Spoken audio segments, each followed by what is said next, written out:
I used to feel like my emotions were a roller coaster I just couldn't get off of, and it was leaving me completely drained and useless. It felt like I was totally at the mercy of my moods, and honestly, it was exhausting. One day, I'd be on top of the world, and the next, for no real reason, I'd be in a funk I just couldn't shake. That feeling of being a passenger in my own life was starting to mess with my work, my relationships, everything. Sound familiar?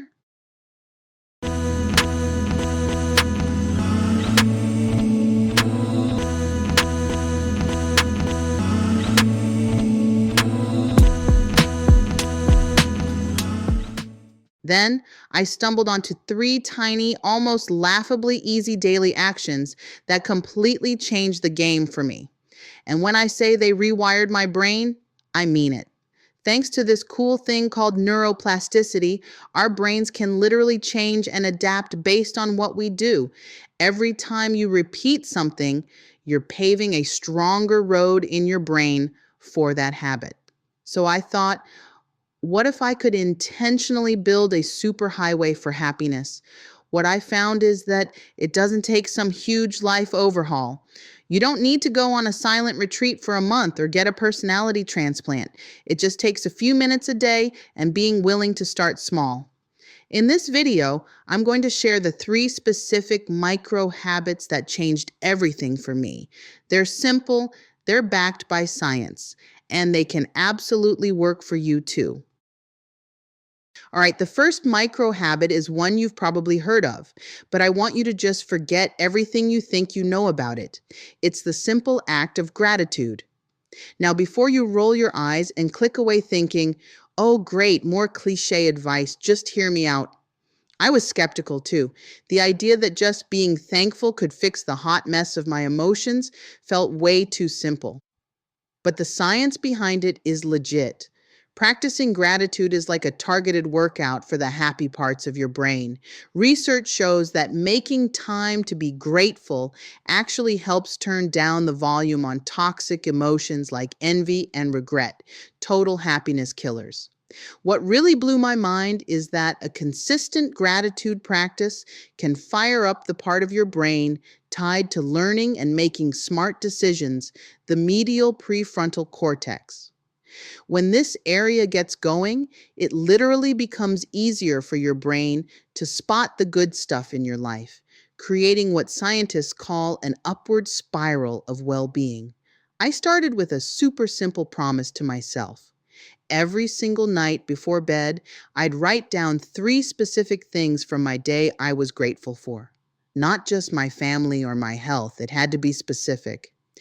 I'm grateful for how my dog rested his head on my lap while I was watching TV. I'm grateful for that 5-minute chat with my coworker that made me ugly laugh. I'm grateful for how good my coffee tasted this morning. Why does this work so well? Because it forces your brain, which has a natural bias towards spotting danger and negativity, thanks evolution, to actively hunt for the good. It's a deliberate focus shift. At first, it felt like homework, I won't lie. But after about a week, something clicked. I started noticing good things as they were happening, making a mental note to write them down later. Studies show that after just a few weeks, this tiny habit can start to retrain your brain to scan the world for positives automatically. This isn't just about a momentary mood boost, it's about changing your brain's default setting.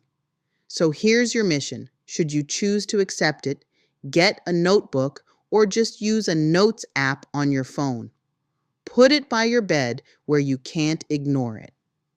Every night this week, before you turn off the light, write down three specific things you're grateful for. It'll take less than 2 minutes. That's it. Don't overthink it. Just start. You're laying down new, happy tracks for your mind to run on.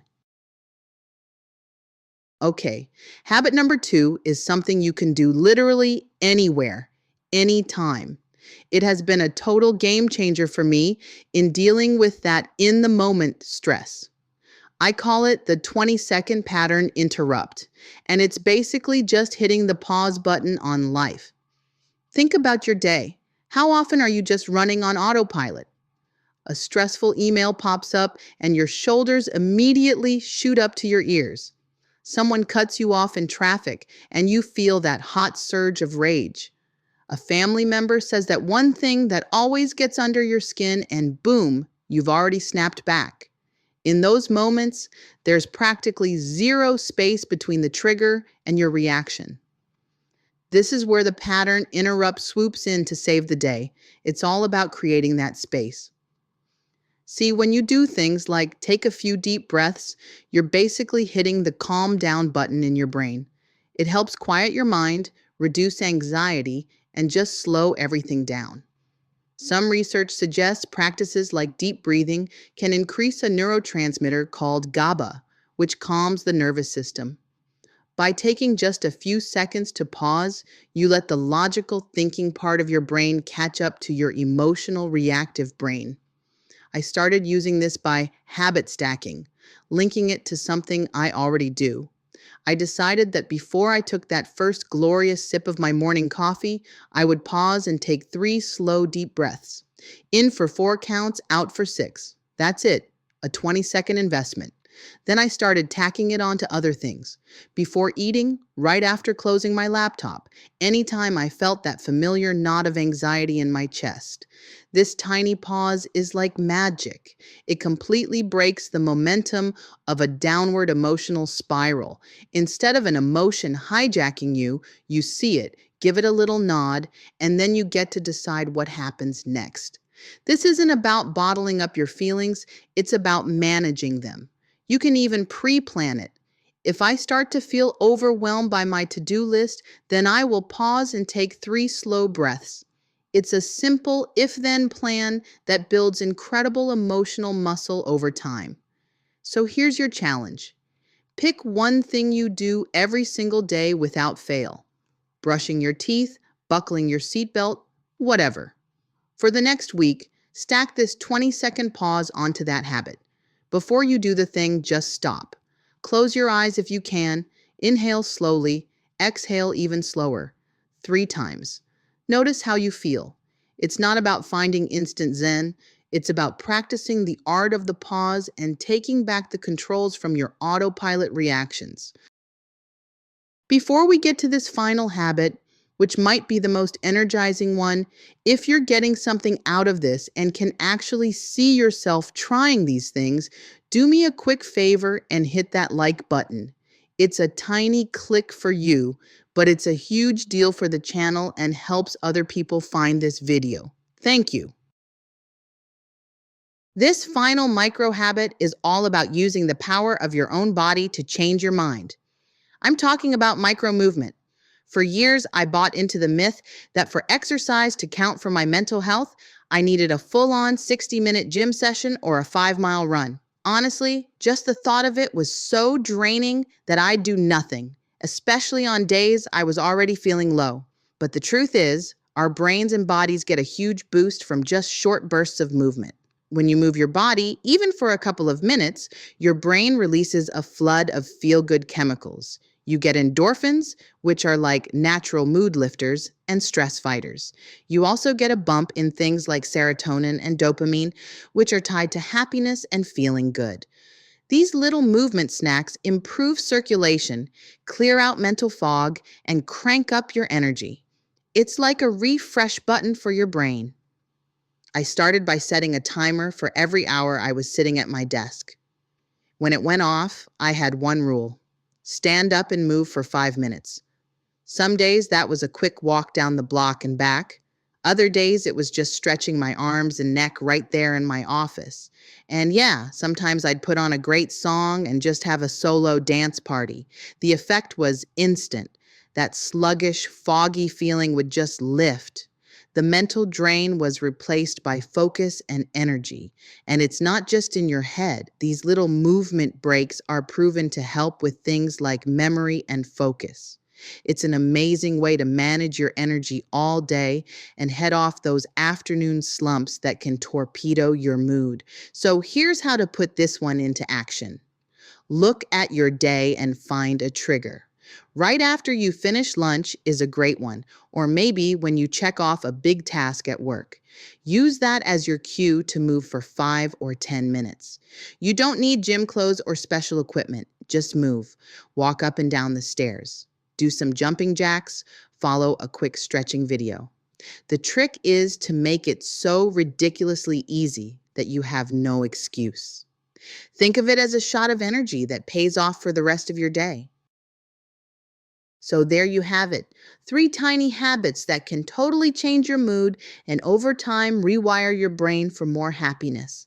A 2-minute gratitude reset at night, a 20-second pattern interrupt during the day, and a 5-minute energy injection of micro movement. The real secret sauce here isn't in any one of these things, but in doing them consistently. It's the snowball effect of these small improvements. They prove to you day after day that you are not just a victim of your emotions. You have power here. You have control. Small, steady actions lead to big, lasting change. So I have a challenge for you. Don't try to do all 3 at once. That's a recipe for overwhelm, and we're going for wins here, not burnout. Just pick one. Whichever one sounded the best to you. The one that feels the easiest to start right now. And just commit to that one little habit for the next 7 days. Let me know in the comments which habit you're going to try. I seriously want to hear how it goes for you. And if you like this video and want more practical ways to feel better, make sure to subscribe and hit that notification bell so you don't miss what's next. And if you want to dive deeper, I've got more resources for you. You can check out my other videos on practical wellness right here on the channel, or head over to my blog for more in-depth articles. We also have a line of supplements designed to support your body's needs. And because so many of you have asked for resources on this, I've put together a free perimenopause survival checklist, especially if you feel like your hormones are playing a part in your emotional roller coaster. You can find links to everything I mentioned in the description below. Remember, you don't have to make massive changes to see massive results. Start small, stay consistent, and watch your world start to change. You've got this.